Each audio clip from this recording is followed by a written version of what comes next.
Back to that. Thanks, Nicole. Is this the new face of food stamps? For the first time in history, working-age people now make up the majority of U.S. households that rely on food stamps. Total switch from a few years ago when the elderly were the main recipients. Liz, any reason why there's this shift? Yeah, you know, this is a symptom, and the symptom is the low-paying jobs are replacing high-paying jobs. The MIC jobs are out there, and they're replacing the high-paying jobs. That's the reason behind income inequality, which the President will hammer home in his State of the Union address tomorrow night.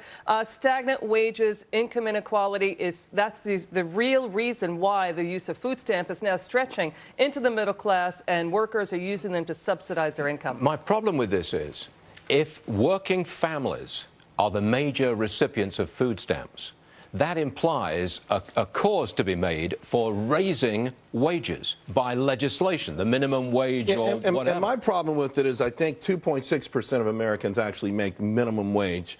The problem isn't minimum wage. The problem is being able to fulfill jobs that do pay higher wages. Right. Americans aren't prepared for those jobs. I wrote a list this morning on my morning report.